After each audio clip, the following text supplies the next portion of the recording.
Hello, my friends. So the Hidden Gems in the Pagan Community series that I had was really, people really enjoyed that. And what I did was I went around and I highlighted individual channels. And the requirement was that they had less than 1,000 subscribers. And I just played a little clip of their particular channel. People would go and check them out for themselves. And if they liked the channel, they could subscribe to it. So I did this, and I tried to get everybody, and obviously I probably missed quite a few, and for that I do apologize. But I thought I would take this in another direction and highlight some collaborative channels. So there are a lot of collaborative channels out there, and I just focused on a few of them in this particular video. That does not mean that I felt that other ones were not good enough, or for some reason I neglected the other ones. It's just these are the ones that I'm highlighting in this particular video. I may do another video highlighting some other ones. So if you have a collaborative channel, or a part of a collaborative channel, or know of a collaborative channel that would be a good one for the next episode, please leave it in the comments below. And so I hope you enjoy. Thank you so much, and please check them out, and if you like them, subscribe, and thank you so much. Blessed be. We are the craft of the wise, the old world and the new world. See, what do I mean by that? Well, like their energy, their own personal vibrational frequency is repressed or suppressed in some way. Perhaps they are in an altered state by a chemical, like it's like street drugs. Say they're taking recreational drugs. This puts them in a vulnerable. About my brother and I being homeschooled because my brother also had a learning disability, and from a young age it was clear that he possibly had some type of mental issues, which now that he's older he's been diagnosed, and so we know that he does have these issues or illness, whatever you want to call them. But when my parents were homeschooling us, they were also very Christian, and at the time psychology was seen as a joke in the Christian communities. Like they felt like I'm present. I'm not thinking about this, that, and the other thing. I'm not focusing on a million and one different things at once. I'm able to kind of, my conscious periphery, my periphery of my consciousness is now, you know, an hour behind and an hour ahead, not next week.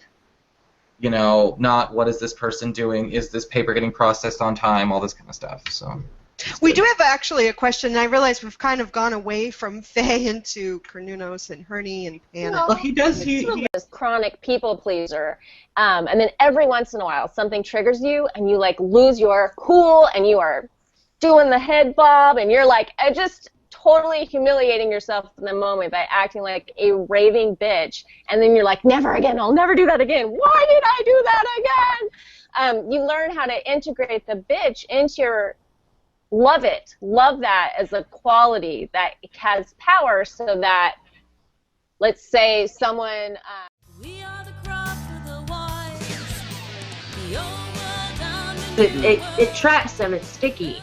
That's another very traditional ingredient. Yes. Which bottle? Well, it could be. I'm not going to share mine because y'all don't want to see it. There's just too many bodily fluids in it that you don't want to experience. But yeah, I keep mine like by my windowsill. I have some buried around my property, but I keep one by my windowsill because I sleep by the window, and I always have my window open. I don't mess with that, so I leave it by the window just in case anything enters or, you know, whatever, but there is protection going on. You can, you know, utilize witch bottles for many different purposes, but I tend to use it for protection. They're fun. You know, they're very, very fun, and I feel like that's something that a lot of practitioners just forget about because it's so basic, it's so simple, but you can have so much fun with it. But I highly suggest that no matter what, you piss in it. Like, you just have to use your urine. Like, you just really have to. Even if you don't want to, like, fill it up with your urine, you have to utilize urine. So yeah, that's just, what else? What do y'all, what are some of the things that you would suggest for people to add to witch bottles for protection and for like warding off, let's say original, like warding off evil spirits? Bent rusty nails is one to put in. For obvious reasons. The bent rusty nail. Defend your wards. Horrible to... We are the crop of the wise. The old world down in On me. If I hex somebody or if I protect somebody, if I did what Charlie said, and when he was talking about protecting a child, I tie myself into that child. The way I do spell work, I don't just do a throwaway kind of thing. I'm involved in it because it's my energy. So what do you consider if Charlie is in a coma? Do we send the energy to heal Z, or we don't know. Charlie hasn't said to us, if I get hit by a bus and I'm in a coma, please send me healing. I say that now, though. No, but that's a wonder. No, that is one of the biggest. I think that's a wonderful thing that you brought up, because I've had so many people say, say that you have to ask permission before you can pray for me, and that's for like good things, bad things. They don't care, whatever. It's like you have to have permission, because they don't want other people's energies tied into them. And I've had other people that are like, I don't care, pray for me, do whatever you want, I love it, whatever I can get, I can get. But I would like to go, if I can just roll back for just a second. I do have...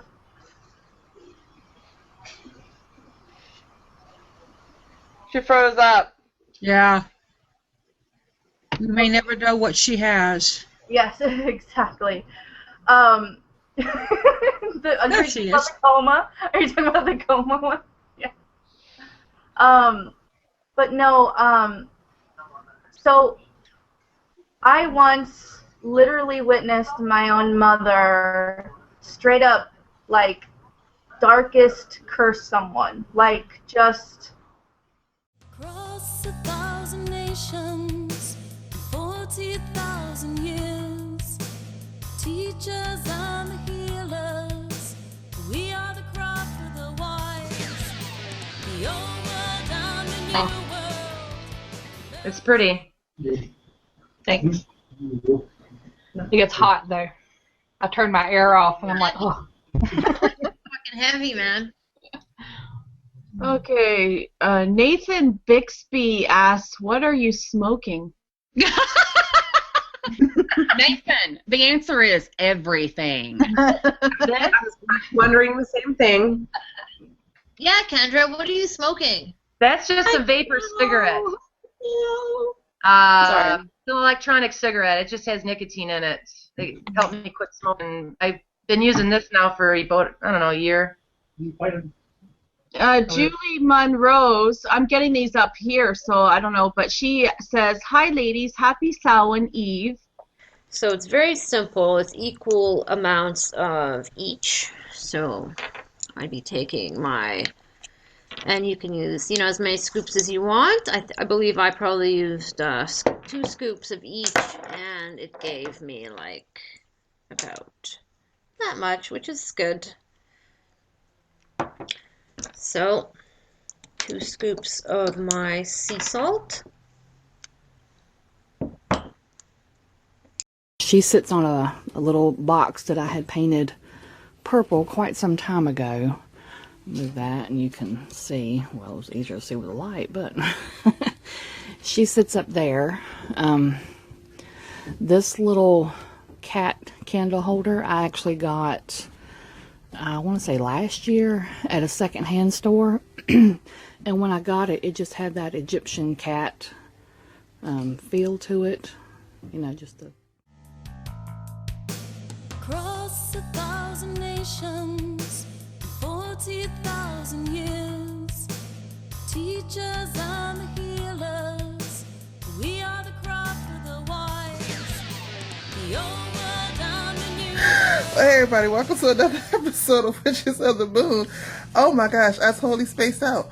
I'm Dia, aka OrioOrioOasis.com. I remember. This week we are talking about hiding your craft. This is Natalie, your Friday hostess for Witches of the Moon, and this week is our final week of this season. This week we are discussing how to hide your practice in plain sight. Now, at first hand, this might seem kind of awkward to a lot, but hello and welcome back to Witches of the Moon. I'm Eva Maria, normally your Monday hostess. Forgive my appearance, I just sort of rolled out of bed. Yeah, I slept in my clothes from yesterday because I'm just a weirdo like that. Anyway. This week we are talking about hiding your practice in plain sight. Like Rhiannon said, I think all of us have had to do this at one point in our practice. And hey everybody, it's Rhiannon. This week's topic is hiding your magic in plain sight. This that you're staring at is a water altar. I have it just because a lot of the times that's the to pop in. From time to time I do pop in here. And today I decided to pop in on ways to kind of hide your craft or hide your little magical things, your spiritual things. Across 1,000 nations, 40,000 years, teachers and the healers, we are the craft of the wise, the old world and the new. So that's the instrument component of the questions there. General music and song and ritual work, I use a lot of chants, being from the Reclaiming tradition and the Wildwood tradition. A lot of our brethren write chants, or there's a member of the Reclaiming community. And I know that other people are in areas like that too. But if you're someone who grew up in a kind of rural area like me, there's nothing like that nearby, or when they do open, they quickly close. Having been someone who my mother owned, and worked in gift shops of this nature, when I'm meditating, there's two different that I can think of right now. There may be more, but I think it's primarily two. When I'm meditating and I want to go somewhere in my meditation, or I want to speak with somebody in my meditation, whether it's deity or what have you, I will generally a video of my basic ritual setup. And if you watch that video, it's really a ceremonial way of doing things. It's very rigid, very strict in its wording and how everything is supposed to be done. Me, not so much like that anymore. To kind of listen to that. So, but in terms of using music in my practice, I'm someone who is very, very strongly influenced by music. So I'm very selective about how I use it. I don't use music in my day-to-day. We are the craft of the wise, the old